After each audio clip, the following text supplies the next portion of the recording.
قرآن کہتا ہے ایک ذرے کے مالک نہیں ہے، مسلمان کہتا ہے وہ ہر چیز کے مالک ہیں۔ کس کی مانے؟ کہتا ہے جو انسان اپنی بیوی سے جماع کر رہا ہے وہ اللہ تعالیٰ سے جماع کر رہا ہے، کیونکہ اس کے نزدیک اس بیوی میں بھی اللہ موجود ہے۔ کیا ہو گیا امت کو؟ ما قدر اللہ حق قدر، اللہ فرماتے ہیں انہوں نے تو اپنے رب کی قدر ہی نہیں کی۔ مدینہ کی بھی توہین، مدینے والے کی بھی توہین، بیت اللہ کی بھی توہین، اس بیت اللہ کے مالک اللہ کی بھی توہین۔ روایتیں بنا دی اس پر، موضوع روایتیں کہ جبریل آیا اور پریشان ہے، کبھی پیارے پیغمبر کی طرف دیکھ رہا ہے، کبھی آسمان کی طرف دیکھ رہا ہے۔ لوگوں نے پوچھا کیا ہوا؟ پیارے پیغمبر نے پوچھا کیا ہوا؟ تو جبریل کہتے ہیں میں حیران ہوں، زمین کی طرف دیکھتا ہوں تو وہی نظر آتا ہے، آسمان کی طرف دیکھتا ہوں تو وہی نظر آتا ہے۔ یہ آج عقیدہ امت میں پھیلا دیا گیا۔ فضیلت الشیخ مفتی عبداللطیف، اسلامک اسکالر۔ اللہ رب العزت کو اس کی الوہیت، ربوبیت اور اسماء و صفات کے ساتھ یکتا، اکیلا اور صرف اسی کو حقدار سمجھنا، یہ توحید ہے۔ نہ اللہ کی الوہیت میں کوئی اس کا شریک ہے، نہ ربوبیت میں اور نہ ہی اسماء و صفات میں۔ توحید الوہیت کا مطلب یہ ہے کہ وہ اکیلا ہی الہ ہے، اکیلا ہی معبود ہے، عبادت صرف اللہ کی ہے، اور عبادت ہر اس اچھے عمل کو کہتے ہیں، اچھی بات کو کہتے ہیں جس سے رب راضی ہوتا ہے۔ اسی لیے لا الہ الا اللہ ہر مسلمان سے اس بات کا اقرار کروایا جاتا ہے، کوئی معبود نہیں ہے، کوئی عبادت کے لائق نہیں ہے، کوئی معبود برحق نہیں ہے سوائے اللہ کے۔ قل ان صلاتی و نسکی و محیای و مماتی للہ رب العالمین، کہہ دیجئے میری نماز، میری قربانی، میرا زندہ رہنا اور میرا مرنا اللہ کے لیے ہے جو تمام جہانوں کا پالنے والا ہے۔ سجدہ بھی اللہ کے لیے ہے، رکوع بھی اللہ کے لیے ہے، ذبح بھی اللہ کے لیے ہے، قربانی بھی اللہ کے لیے۔ لعن اللہ من ذبح لغیر اللہ، اللہ کی لعنت و شخص پر جو غیر اللہ کے نام پر ذبح کرتا ہے۔ اللہ کے علاوہ کسی اور کے نام پر ذبح کرنا یہ شرک اکبر ہے، کیونکہ یہ عبادت ہے۔ فَصَلِّ لِرَبِّكَ وَانْحَرْ، نماز بھی اللہ کی اور قربانی اور ذبح بھی اللہ کے لیے۔ آج مسلمانوں میں توحید الوہیت کے اعتبار سے بھی بہت ساری چیزیں ایسی موجود ہیں جن کا تعلق شرک کے ساتھ ہے، جیسے سجدہ اللہ کے علاوہ کسی کو جائز نہیں ہے، سجدہ عبادت شرک اکبر ہے، اور سجدہ تعظیمی بھی حرام ہے، گناہ ہے، سجدہ تعظیمی بھی جائز نہیں ہے۔ عبادت کے طور پر سجدہ کرے یا تعظیم کے طور پر، دونوں ہی حرام ہے۔ اور آج ہم دیکھتے ہیں کہ غیر اللہ کو سجدہ کیا جاتا ہے۔ آج ہمارے بچوں کو جو کلمہ پڑھتے ہیں، مسلمانوں کے ملکوں میں رہتے ہیں، ان کو دکھایا جاتا ہے، ادھر سے سامنے سے ماں آ رہی ہے تو ماں کو دیکھ کر وہ سجدہ شروع کر دیتا ہے۔ حرام ہے، چاہے وہ سجدہ تعظیمی کیوں نہ ہو۔ قبروں کے سامنے سجدے کیے جاتے ہیں، ماں کے قدموں میں سجدے کیے جاتے ہیں، پیر کے قدموں میں سجدے کیے جاتے ہیں۔ کبھی غور کیا کہ اس کی حقیقت کیا ہے؟ اور اس کا تعلق انسان کی عبادت کے ساتھ بھی ہو سکتا ہے اور تعظیم کے ساتھ بھی، دونوں ہی حرام ہے۔ طواف عبادت ہے، وہ صرف اللہ کے لیے ہے۔ آج قبروں کے گرد طواف کیے جاتے ہیں اور کوئی اس کو شرک اکبر کہنے کے لیے تیار بھی نہیں ہے۔ حقوق اللہ پر ڈاکے ڈالے جاتے ہیں، کوئی بندہ اللہ کے حق میں بات کرنے کے لیے تیار نہیں۔ غیر اللہ کے نام پر صدقہ و خیرات دیا جاتا ہے، نظر اللہ، نیاز حسین دے جاؤ، گیاری والے کے نام پر دے دو۔ کھیر پکانی ہے تو غیر اللہ کے نام پر۔ بھائیو، امت کو بیدار کرنا ہے، یہ اللہ کا حق ہے۔ حق اللہ علی العباد ان یعبدوہ ولا یشرکوا بہ شیئا، اللہ کا حق یہ تھا بندوں پر کہ وہ اللہ کی عبادت کرتے اور اس عبادت میں کسی کو بھی اللہ کے ساتھ شریک نہ ٹھہراتے۔ آج جگہ جگہ پہ شرک کے اڈے بنے ہوئے ہیں اور مسلمان اللہ کا دفاع کرنے کے لیے، اللہ کے حق میں بات کرنے کے لیے آج تیار ہی نہیں ہے۔ جب صحابی نے یہ کہا ما شاء اللہ و شئت، یا رسول اللہ وہ ہوگا جو اللہ چاہے گا اور جو آپ چاہیں گے، آپ نے اس صحابی کو ڈانٹا، کہا اجعلتنی للہ ندا، تو نے مجھے اللہ کا شریک ٹھہرا دیا۔ اجعلتنی للہ ندا، تو نے مجھے اللہ کا شریک بنا دیا۔ مت ایسا کہہ کہ ما شاء اللہ وحدہ، جو اکیلا اللہ چاہے گا وہ ہوگا۔ کہنا بھی چاہتے ہو تو پھر یوں کہو ما شاء اللہ ثم شئت، جو اللہ چاہے گا وہ ہوئے گا، اور اس کے بعد جو آپ چاہیں گے، اس کے بعد جو آپ چاہیں گے۔ ثم ترتیب کے لیے آتا ہے، اللہ کے برابر قرار نہیں دینا۔ اتنی بھی بات محمد کریم صلی اللہ علیہ وسلم نے برداشت نہیں کی کہ لوگ محمد کریم صلی اللہ علیہ وسلم کو اللہ کے ساتھ کھڑا کریں، برابر قرار دیں۔ ما شاء اللہ و شئت، وہ ہوگا جو اللہ چاہے گا اور جو آپ چاہیں گے۔ کہا تو نے مجھے اللہ کا شریک بنا دیا، مت کہ ایسا، بلکہ یوں کہو ما شاء اللہ وحدہ، جو اکیلا رب چاہے گا وہ ہوگا، یا پھر یوں کہو جو اللہ چاہے گا وہ ہوگا، پھر جو آپ چاہیں گے وہ ہوگا۔ آج میرے بھائیوں، غیر شعوری طور پر یہ ساری چیزیں مسلمانوں میں داخل کر دی گئیں۔ اللہ اور محمد کا نام برابر لکھ دیا گیا اور اس کو مسئلہ نہیں سمجھا۔ محمد کریم صلی اللہ علیہ وسلم کی انگوٹھی مور نبوت اٹھا کے دیکھیں، اس کی ترتیب کیا تھی۔ صحیح بخاری میں اس کی وضاحت موجود ہے۔ محمد ایک سطر میں تھا، رسول دوسری سطر میں تھا، اللہ اوپر لکھا ہوا تھا محمد رسول اللہ۔ یہ پیارے پیغمبر کی ترتیب ہے، برابر اور اکٹھا نہیں لکھا، بلکہ یوں محمد رسول اللہ، اللہ کو سب سے اوپر لکھا۔ ربوبیت کی بات کریں، توحید ربوبیت کا معنی یہ ہے کہ ہر چیز کی تدبیر کرنے والا، ہر چیز کو پیدا کرنے والا، ہر چیز عطا کرنے والا وہ صرف اور صرف اللہ ہے۔ مشرکین مکہ بھی اس کا اعتراف کرتے تھے۔ جب ان سے پوچھا جاتا تھا تمہیں کس نے پیدا کیا، کہتے اللہ نے۔ زمین و آسمان کو کس نے پیدا کیا، اللہ نے۔ جو کچھ زمین و آسمان میں اس کو کس نے پیدا کیا، اللہ نے۔ مشرکین مکہ بھی توحید ربوبیت کا اعتراف کرتے تھے، الوہیت میں آ کے چکر بنتا تھا۔ ما نعبدہم الا لیقربونا الی اللہ زلفا، ہم لات منات عزا حبل کو اس لیے پکارتے ہیں کہ یہ ہمیں اللہ کے قریب کرتے ہیں۔ قرآن نے ان کی یہ بات کو بیان کیا ہے، اور آج یہی مسلمانوں میں موجود ہے کہ مسلمان سمجھتا ہے بغیر وسیلے کے رب کم سنتا ہے یا نہیں سنتا، میری سنتا نہیں ہے، ان کی موڑتا نہیں ہے۔ یہ تو قرآن نے بیان کیا۔ وہ کہتے تھے ما نعبدہم الا لیقربونا الی اللہ زلفا۔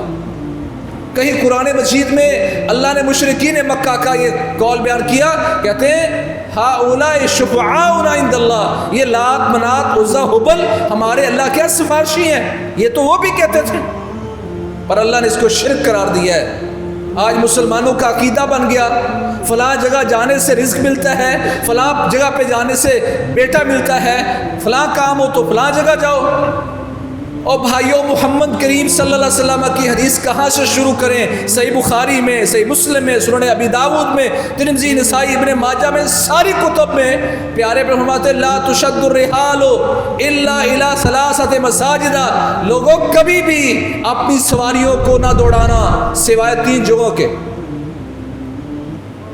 قصدن، کسی جگہ کو اچھا سمجھ کے، بہتر سمجھ کے، مبارک سمجھ کے، بابرکت سمجھ کے جانا حرام ہے سوائے 3 جگہوں کے، بیت اللہ، مسجد نبوی اور مسجد حرام کا۔ ان 3 علاقوں کے علاوہ کسی جگہ کو بابرکت سمجھ کے سواریاں لے جانا، دوڑانا، گاڑیاں دوڑانا کا منع ہے۔ لا تشد الرحال الا الى ثلاثه مساجد، صرف سفر کسی جگہ کے بابرکت ہونے کو دیکھ کر جانا یہ صرف 3 جگہوں میں جائز ہے۔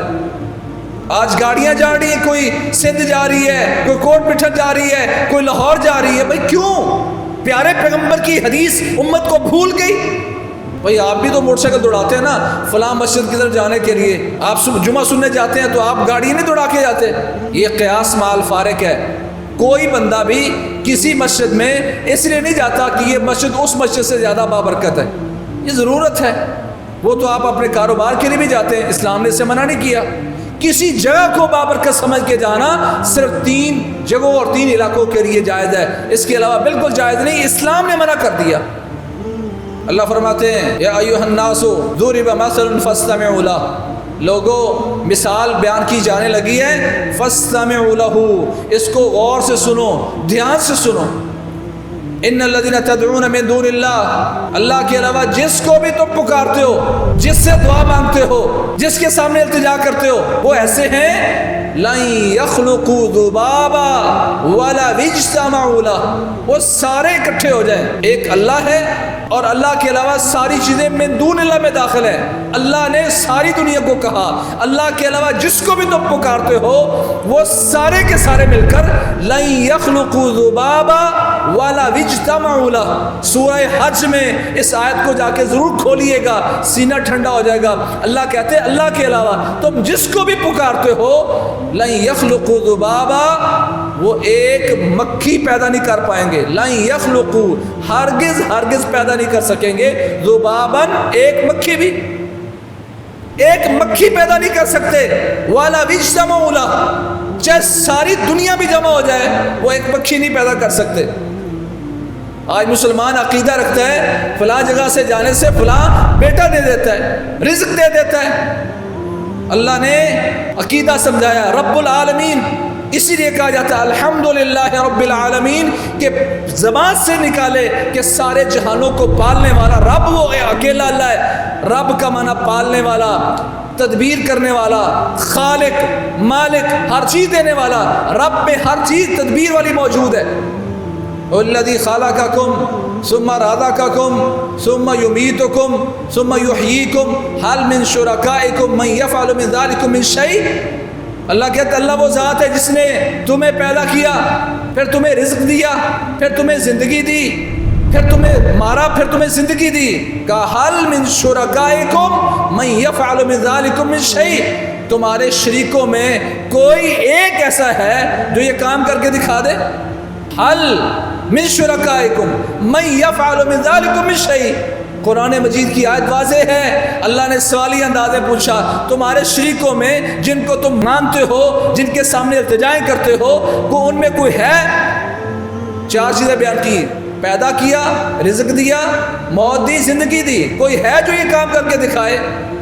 آگے اللہ کا سبحانہ و تعالی عما یشرکون. ہو سکتا کوئی دیوانہ کہہ دے ہاں میں فلاں جگہ پر گیا تھا مجھے رزق مل گیا، فلاں جگہ پر گیا تھا بیٹا مل گیا. حضرت صاحب کہتے تھے، پیر صاحب کہتے تھے سبق کے بعد سارے مر جاؤ تو سارے مر جاتے تھے، پھر کہتے تھے سب اٹھ جاؤ تو سب اٹھ جاتے تھے. تو وہ عورت جس کا بچہ مر گیا اس نے بھی چپکے سے اپنے بچے کو وہاں آ کے شامل کر دیا کہ جب حضرت کہیں گے اٹھ جاؤ تو میرا بچہ بھی اٹھ جائے گا. کیا عقیدہ یہ آج امت میں نہیں پھیلایا جا رہا؟ کوئی اللہ کے حق میں بات کرنے والا نہیں ہے. دنیا کے حقوق کی تنظیمیں بنا دی گئی اور اللہ کے حق پر بات کرنے والا کوئی نہیں. شرک عام ہو جائے سوشل میڈیا پر، تم توحید کی بات نہیں کرو گے. قرآن مجید میں اللہ مالک الملک نے فرمایا وہ لوگ جن کو تم پکارتے ہو اللہ کے ساتھ کوئی شراکت داری ہے. اللہ تعالیٰ فرماتے ہیں قل ادعوا الذین زعمتم من دون اللہ لا یملکون مثقال ذرۃ فی السماوات ولا فی الارض وما لہ فیہما من شرک وما لہ منہم من ظہیر. سورہ سبا اس کی آیت نمبر 22 جا کے دیکھنا. کہہ دیجئے جن کو تم اللہ کے علاوہ پکارتے ہو. میں بار بار اس بات کی طرف توجہ دلا رہا ہوں، دنیا میں دو ہی چیزیں ہیں، ایک اللہ اور اللہ کے علاوہ ہر چیز میں دون اللہ میں شامل ہے. اللہ کہتے ہیں اللہ کو چھوڑ کر جس کو بھی تم پکارتے ہو، انبیاء، اتقیاء، صلحاء، اولیاء، شہداء، سب اس میں شامل ہیں. کہہ دو اللہ کے علاوہ جن کا بھی تم گمان کر رہے ہو. اللہ فرماتے ہیں لا یملکون مثقال ذرۃ فی السماوات ولا فی الارض. اللہ کی قسم آج مسلمان کی آنکھوں پر بھی پٹیاں ہیں، دلوں پر بھی پردے ہیں. قرآن نے تو ہر چیز کھول کے بیان کی تھی کہ لا یملکون مثقال ذرۃ فی السماوات ولا فی الارض. اللہ کے علاوہ جو بھی ہیں وہ زمین و آسمان کے ذرے کے برابر کے بھی مالک نہیں ہیں، ذرے کے برابر مالک نہیں. لا یملکون مثقال ذرۃ فی السماوات ولا فی الارض. زمین و آسمان میں ایک ذرے کے برابر بھی مالک نہیں ہے. اور مسلمان کہتے ہیں اللہ نے ساری چیزیں امت کو دے دی ہیں، انبیاء کو دے دی ہیں، میرے پیر صاحب کو دے دی ہیں. قرآن کہتا ہے لا یملکون مثقال ذرۃ فی السماوات ولا فی الارض. پہلے کہا زمین و آسمان کی کسی چیز کے مالک نہیں، ایک ذرے کے مالک نہیں ہے۔ قرآن کہتا ہے ایک ذرے کے مالک نہیں ہے، مسلمان کہتا ہے وہ ہر چیز کے مالک ہیں۔ کس کی مانے؟ اگلی بات اسی آیت میں کہی وَمَا لَهُمْ فِيهِمَا مِنْ شِرْک، اور ان کے لیے زمین و آسمان میں کوئی پارٹنرشپ نہیں ہے، من شرکن، کوئی شراکت داری نہیں ہے۔ یہاں زندہ کرنے میں بھی شراکت داری ہے اور مارنے میں بھی شراکت داری ہے، ملک الموت سے روح چھیننے میں بھی شراکت داری ہے۔ کیا ہو گیا امت کو؟ ما قدر اللہ حق قدر، اللہ فرماتے ہیں انہوں نے تو اپنے رب کی قدر ہی نہیں کی۔ ایک ہی آیت میں اللہ نے 3 چیزیں بیان کی، پہلی کہ یہ زمین و آسمان کے ذرے کے مالک نہیں ہے، دوسری چیز فرمایا وَمَا لَهُ فِيهِمَا مِن شِرْک، کوئی پارٹنرشپ نہیں زمین و آسمان میں ان کی، اور تیسری چیز فرمائی وَمَا لَهُ مِنْهُمْ مِنْ ظَهِيرٍ، اور ان میں سے کوئی بھی اللہ کا مددگار نہیں ہے، اللہ کا مددگار نہیں ہے۔ کسی مسئلے میں اللہ نے اس کو چیز دے دی کہ اس مسئلے میں میری مدد تم کرو اور یہ کرو، کہا کوئی اللہ کا مددگار نہیں ہے۔ توحید ربوبیت کے بارے میں تو مشرکین مکہ بھی اقرار کرتے تھے۔ آج ڈوبی ہوئی کشتیاں کوئی تار رہا ہے، بگڑے ہوئے کام کوئی درست کر رہا ہے، دستگیری کوئی کر رہا ہے، بیٹے کوئی دے رہا ہے، رزق کہیں سے مل رہا ہے۔ مسلمان کے ہاتھ میں اگر آپ کو دھاگا نظر آتا ہے نا، بھائی یہ کیا دھاگا ہے؟ فلاں جگہ پہ گیا تھا جی، فلاں پیر صاحب کے پاس گیا تھا، فلاں مزار پہ گیا تھا، وہاں سے لے کے آیا ہوں۔ او بھائی یہ دھاگا، رسول اللہ صلی اللہ علیہ وسلم نے ایک بندے کے ہاتھ میں دھاگا دیکھا، کہا یہ کیا ہے؟ کہا من الوہن، یا رسول اللہ یہ کمزوری کی وجہ سے پہنا ہوا ہے۔ کہا ام بدھا عنکا فانھا لا تزیدک الا وہنا وان مت علی ھذا لمت علی خیر ملہ، تو کیسا مسلمان ہے؟ کہا اس دھاگے کو اتار کے پھینک، یہ تمہیں کمزوری میں بڑھائے گا، اس کو اتار کے پھینک دے، اور اگر اس حالت میں مر گیا تو ملت اسلام پر نہیں مرے گا۔ آج ہندوؤں کے ہاتھوں میں وہ جو دھاگے ہیں آج مسلمان کے ہاتھ میں بھی آ گئے۔ ام بدھا عنکا، پیارے پیغمبر نے حکم دیا اس کو اتار کے پھینک۔ کہاں گئی مسلمانوں میں توحید؟ اسماء و صفات کی بات کریں تو مسلمانوں میں میرے بھائیوں بڑا عقیدہ پھیل گیا ہے، عقیدہ وحدت الوجود، وحدت الشہود اور وحدت الحلول۔ ہم کہتے ہیں اللہ کا شکر ہے ہمیں تو ان کا پتہ نہیں ہے، اچھی بات ہے نہیں پتہ، لیکن ان کے نام نہیں آتے، عقیدہ تو مسلمانوں میں موجود ہے۔ پہلا عقیدہ ہے وحدت الوجود کا۔ وحدت الوجود کا معنی یہ ہے کہ کہنے والا کہتا ہے کہ دنیا میں جو چیز نظر آ رہی ہے وہ اللہ ہی کا وجود ہے، اللہ اور یہ ساری دنیا ایک ہے۔ اب کہتے ہیں ہم تو یہ نہیں کہتے، ہم نے ارطغرل غازی کا ڈرامہ بڑا دیکھا، ابن عربی کو بھی بڑا دیکھا، بس اس ابن عربی کے عقیدہ کا پتہ نہیں ہے۔ وہ کہتا میں یساجو زوجتہ فانما یساجو الحق، وہ کہتا جو انسان اپنی بیوی سے جماع کر رہا ہے وہ اللہ تعالیٰ سے جماع کر رہا ہے، کیونکہ اس کے نزدیک اس بیوی میں بھی اللہ موجود ہے۔ آج یہ صوفیوں کا عقیدہ امت پہ پھیلا دیا گیا، اللہ دم دم دے اندر، یہ شرک اکبر ہے، یاد رکھو۔ الرحمن علی العرش استوی، رحمان عرش پر مستوی ہے، ہمارے ساتھ ہے اپنی صفات کے لحاظ سے، پر ذات کے بارے میں سوال ہوگا تو پیارے پیغمبر نے ایک لونڈی سے پوچھا تھا بتا این اللہ، اللہ کہاں ہے؟ فاشارت الی السماء، اس نے آسمان کی طرف اشارہ کیا کہ اللہ آسمانوں میں ہے۔ امنتم من فی السماء، اللہ کہتا ہے کیا تم اس ہستی سے بے خوف ہو گئے ہو جو آسمانوں میں؟ آج اپنے بچوں کو، اپنے بیٹوں کو، اپنے پوتے پوتیوں کو، اپنے نواسے نواسیوں کو، اپنے عزیزوں کو مہمان جاؤ تو پوچھو بچے بتا این اللہ، اللہ کہاں ہے؟ اس کو سکھاؤ بچے کو کہ وہ اشارہ کرے، جیسے پیارے پیغمبر کے سامنے اس لونڈی نے اشارہ کیا تھا کہ اللہ آسمانوں میں، یہ عقیدہ امت میں پھیلاؤ۔ رحمان اپنی ذات کے اعتبار سے عرش پر ہے، اللہ ہر چیز میں موجود ہے۔ جو یہ کہتا ہے وہ وحدت الوجود کا عقیدہ رکھتا ہے۔ ایک ساتھی نے مجھے بتایا کہ میرے ماموں کا یہ عقیدہ ہے، اور وہ کہتا ہے کہ درخت کی جو ٹہنی ہری ہے اس میں اللہ موجود ہے، جو خشک ہوگی اس میں اللہ موجود نہیں ہے۔ ہر چیز میں اللہ مانتے ہیں، مرد میں موجود ہے، عورت میں موجود ہے، جانوروں میں موجود ہے، یہ سارے عقیدے ہیں۔ وحدت الشہود کا مطلب یہ ہے کہ انسان عبادت و ریاضت میں اتنا آگے بڑھ جائے کہ انسان اللہ میں داخل ہو جائے، یہ وحدت الشہود کا عقیدہ موجود ہے اور امت میں موجود ہے۔ اور تیسرا وحدت الحلول ہے کہ انسان اتنی عبادت و ریاضت میں بڑھ جائے، اس کا دل اتنا پاک صاف ہو جائے کہ اللہ کریم اس بندے میں داخل ہو جائے۔ آپ کہتے ہیں یہ عقیدہ تو موجود نہیں ہے، کیا یہ شعر امت میں موجود نہیں ہے؟ وہی جو تھا مستوی عرش خدا ہو کر اتر پڑا مدینے میں مصطفیٰ ہو کر، کہ جو اللہ عرش پر موجود تھا اللہ کی شکل میں، خدا کی شکل میں، وہ محمد کریم صلی اللہ علیہ وسلم کی شکل میں مدینے میں اتر چکا ہے۔ یہ شعر کیا امت میں موجود نہیں ہے؟ نیٹ استعمال کرنے والے بھائیوں کبھی صرف مستوی عرش لکھ کے دیکھو، شعر کھول کے سامنے آ جائے گا، امت میں موجود ہے۔ روایتیں بنا دی اس پر، موضوع روایتیں، کہ جبریل آیا اور پریشان ہے، کبھی پیارے پیغمبر کی طرف دیکھ رہا ہے، کبھی آسمان کی طرف دیکھ رہا ہے۔ لوگوں نے پوچھا کیا ہوا؟ پیارے پیغمبر نے پوچھا کیا ہوا؟ تو جبریل کہتے ہیں میں حیران ہوں، زمین کی طرف دیکھتا ہوں تو وہی نظر آتا ہے، آسمان کی طرف دیکھتا ہوں تو وہی نظر آتا ہے۔ یہ آج عقیدہ امت میں پھیلا دیا گیا۔ چاچڑ وانگ مدینہ دسے، کوٹ مٹھن بیت اللہ، ظاہر وچ پیر فریدن، باطن وچ اللہ۔ کیا معنی اس کا؟ یہ وحدت الوجود، وحدت الشہود، وحدت الحلول امت میں پھیلا دیا گیا، اور ہم اپنے اللہ کبھی سوچیں، یہ نہیں کہا کہ چاچڑ مدینے جیسا ہے، کہتا ہے چاچڑ مدینے جیسا نظر آتا ہے اور کوٹ مٹھن بیت اللہ جیسا نظر آ رہا ہے۔ مدینہ کی بھی توہین، مدینے والے کی بھی توہین، بیت اللہ کی بھی توہین، اس بیت اللہ کے مالک اللہ کی بھی توہین، اور پھر آگے کہ ظاہر میں تو وہ پیر نظر آتے ہیں لیکن باطن میں اللہ ہے۔ تو یہ عقیدہ ہے جو وحدت الوجود، وحدت الشہود اور وحدت الحلول کا امت میں پھیلا دیا گیا، اور اس پر باقاعدہ کتاب و سنت سے دلیلیں پیش کی جاتی ہیں۔